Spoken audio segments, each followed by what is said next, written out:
What's up, YouTube? It's your boy Thomas back again with another rendition of Truth Be Told. This past week I've seen a lot of stuff going on about the whole new Superman reboot, where J.J. Abrams is in control of the project. J.J. Abrams is literally the destroyer of worlds and fantasy and sci-fi. Everything he touches turns to dog shit.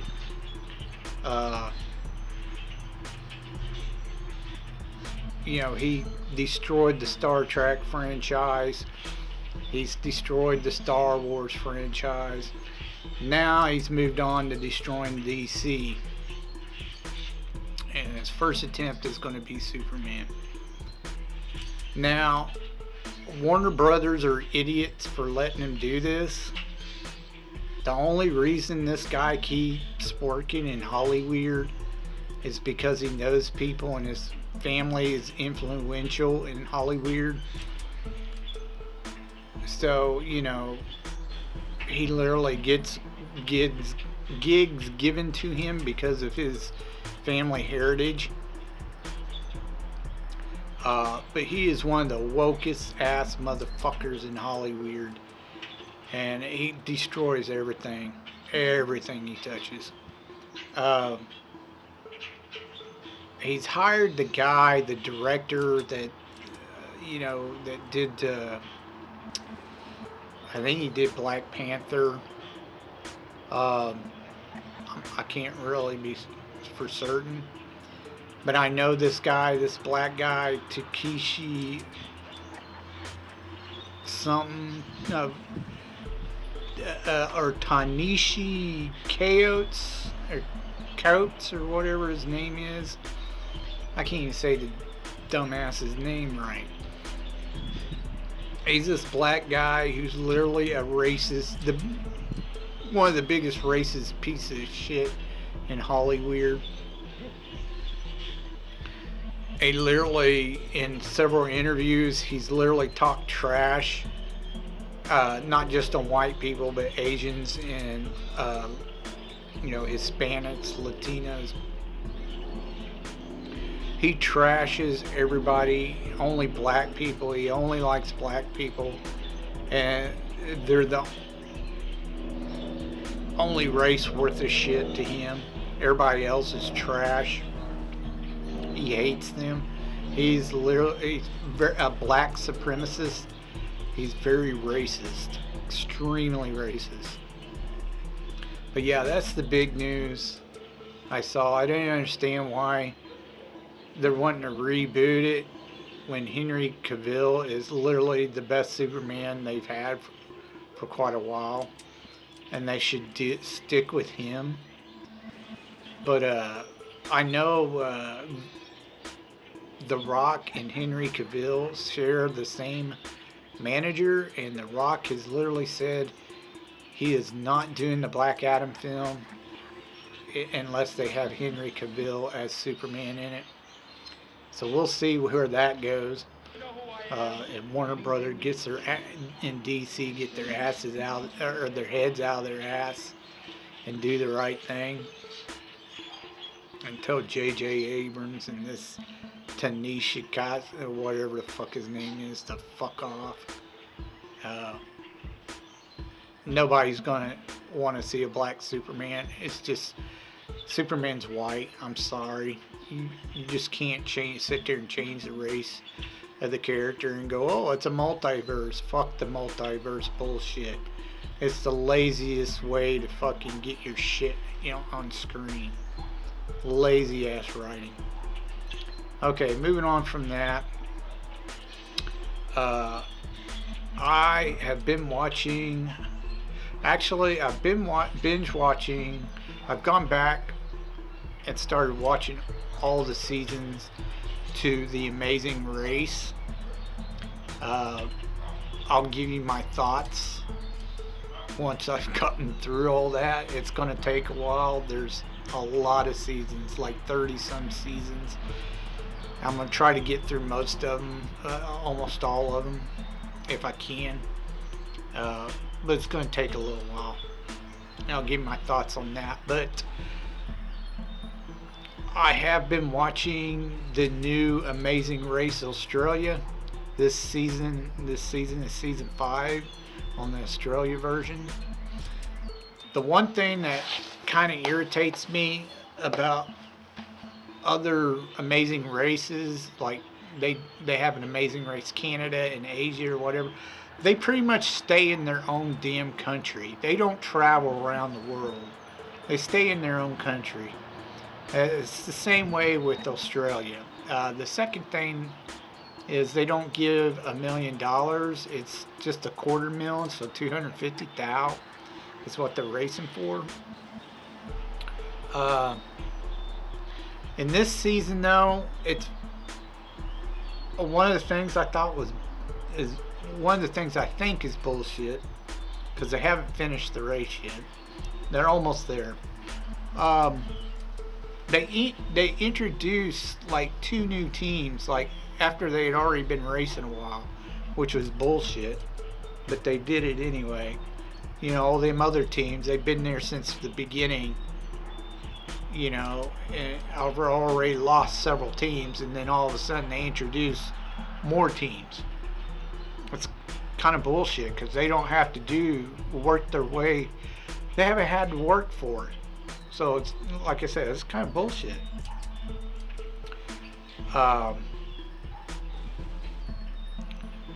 They have this one team that I really cannot stand. You have 1 or 2 teams almost in every race that you really can't stand. With the Australian season 5, I can't stand the gay Aboriginal dude and the girl. They're a horrible team. They were knocked out, and then they got brought back in right at the beginning. The gay guy, he's so annoying. He throws a fit about everything. It's just, he's annoying as hell. I can't stand him. Now they also have this black guy. He's supposed to be some kind of royalty, like a prince or something. And he is with this girl who she seems like an okay girl named Holly or whatever. She's very pretty, but fucking, it's just annoying because he treats her like dog shit. I mean, like dog. And he's the biggest pussy out of the whole group. He screams and hollers over the littlest shit, and he don't want to do it. He makes her do everything. And it's just, he's so used to being pampered. I don't understand why he's even in the race, because he's dumber than dog shit. She literally does everything. Everything. My team right now, the one I want to win, are the Gold Coast girls. They're very good looking, but that's not the reason why I want them to win. Is the fact that everyone underestimated them, because they are very good looking, and they're literally whipping everybody's ass. It's like every time you turn around, they have a new skill set you didn't realize they had, so they're able to get through a detour or a block pretty damn good. And they've literally stayed in the, I'd say, the top 4 almost the entire race, so they're really good. I hope they win it. The only other person that I really like is the sky blue chick. Her brother's okay, but she's an amazing woman. She's very good looking, but the fact that she is an amputee and she's able to do the things that she does without hardly any problems, and she kicks their ass over and over again on some of the other teams, it's amazing. She's a really, really great woman.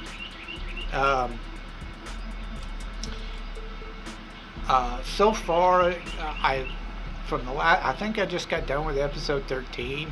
It's the newest one, and the two big buff guys are the ones that got eliminated.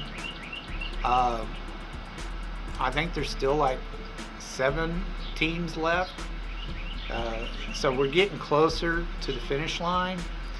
We'll see how it goes. It's been a pretty good show so far, and I like the host Bo. He's pretty good. He's no Phil, but he's pretty funny. I like their host Bo or whatever. He's pretty good dude. We'll see how it goes. I'll keep you apprised. But the Amazing Race Australia, other than the fact that they stay in the country, the rest of it is pretty good. You should check it out sometime if you like the Amazing Race. Alright, let's get on to your B-movie reviews. Alright, movie-holics, let's move on to your B-movie reviews. This week is Action Week.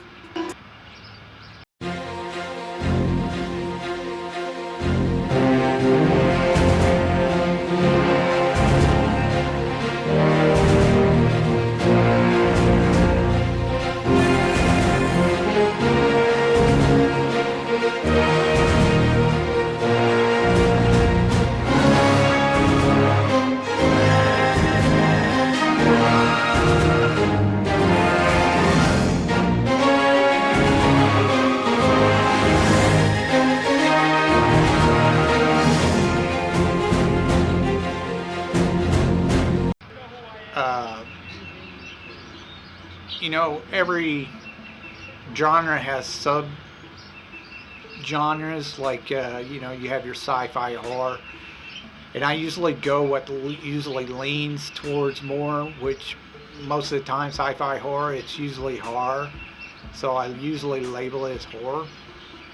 This week, it's mainly not different. It's still considered action, but it's more thriller crime kind of action, and that's the way I went with this time. It was more thriller crime. The first one is called Manhunter, or The Manhunter. It was done in 1986.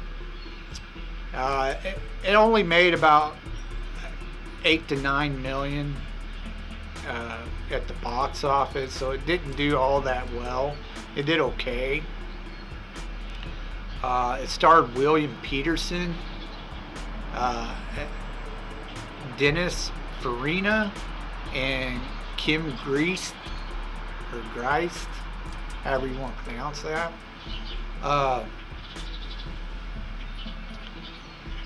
This is basically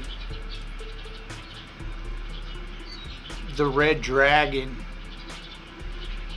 the original movie of the Red Dragon, the whole Hannibal Lecter series.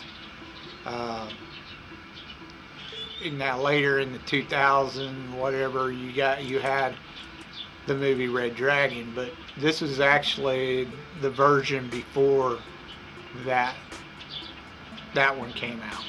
In fact, this was even before Silence of the Lambs and Hannibal Lecter. Everyone knew who that was.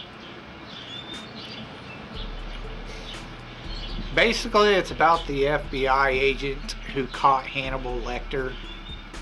And this is like a case that he has after he caught Hannibal Lecter. He's tracking this serial killer who the media is calling the Tooth Fairy, but he calls himself the Red Dragon, the serial killer does. And he's a huge fan of Hannibal Lecter. Of course, he has the FBI agent. He was done doing these cases, but then a buddy of his, Dennis Farina, asked him to come back to help him track this Tooth Fairy guy down. So he does, reluctantly. but he does, and he has to go see Hannibal Lecter, which is not played by Anthony Hopkins, a different guy. He goes and sees him and consults with him to try to catch the Tooth Fairy, which he eventually does. It's not a bad movie. It's okay. Wasn't really that much action in it, except for towards the end. You had a bit of action towards the end. But other than that, it was more of a, a hunter, like it says, Manhunter, him trying to profile this guy and track him down. Like I said, eventually he figures it out and tracks him down, figures out who he is. So it's a pretty decent cop movie. It's not the greatest though. It's okay, but it wasn't the greatest. I give, of course, it really wasn't any really special effects or CGI in it, so I give it a standard 3 for that, for special effects. As for the acting was decent. It was all right. I give it a solid 3 for the acting. As far as the story wasn't that bad either. It wasn't like really great, but it wasn't really bad, so I give it a 3. It's a decent flick. I give it a thumbs up and thumbs down. Not bad, not great. Go ahead and check it out if you want. If you're into serial killer, then tracking down serial killers type of crime thrillers. Not bad. Let's move on to your next one. The second one I watched was called Kiss the Girls.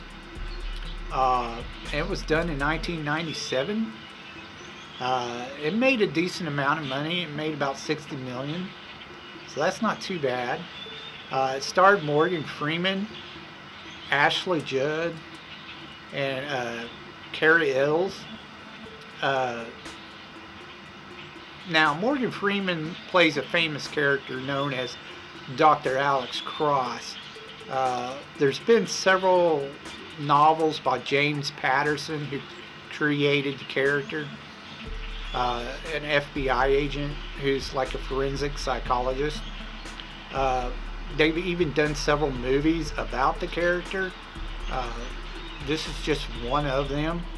Now, I love Morgan Freeman. He's awesome. I love Morgan Freeman. He's a great actor. However, I cannot stand Ashley Judd. She's terrible. She's a Nazi feminist, and I just can't stand her. Period. And she always plays a Nazi feminist character. Like she's this tough, badass woman, can take anything, kind of crap or whatever. So dumb. Anyways, the movie is basically about a kidnapper who kidnaps women and keeps them as his sex slaves. Once he gets tired of them, he kills them off.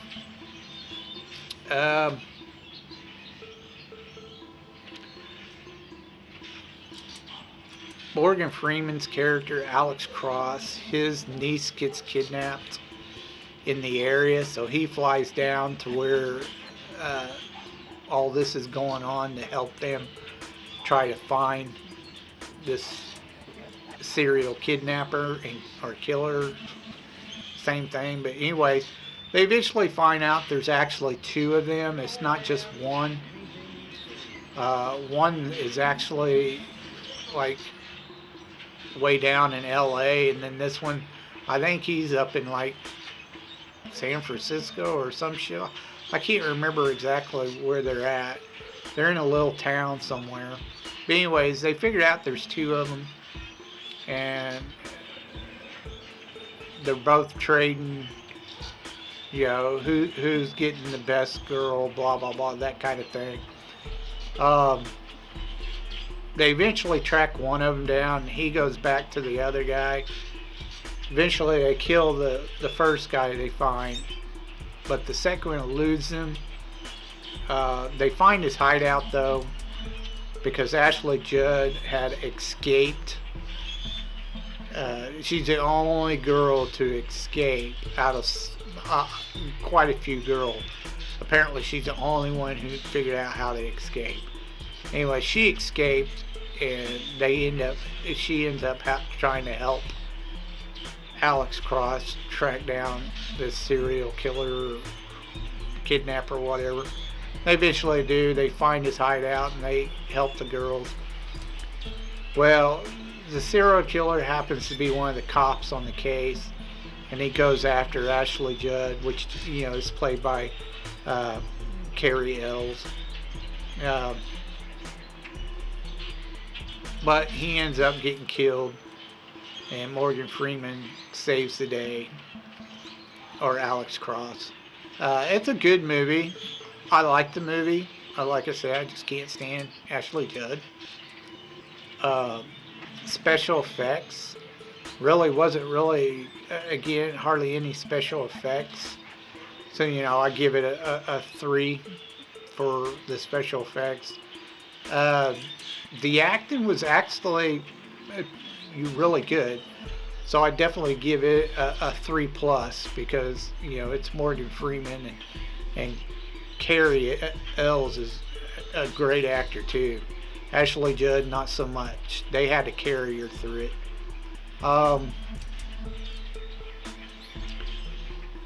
As far as story-wise, it's actually an interesting story. It wasn't too bad. You don't have a whole lot of action, maybe towards the end again. It's more of them trying to find out who, mystery type thing. Trying to figure out who the killer is, or the kidnapper. Both, whatever. Story-wise, I definitely give it a solid 3+. This is a really good story. I give it 2 thumbs up. It's a really good movie if you're into, tracking down serial killer type movies, thrillers, crime, whatever. Definitely check it out. Anyways, that's all I have for you this week. If you know of any gems or underrated movies I might have missed, please leave them down. Leave your suggestions down in the comments down below, and I'll get to them as soon as I possibly can. If you have any thoughts about what I said earlier, please leave them down in your comments down below. I'd like to hear your thoughts on the whole Superman thing. That's it for this week. Until next time, I told you you'd be told the truth, and you just been told.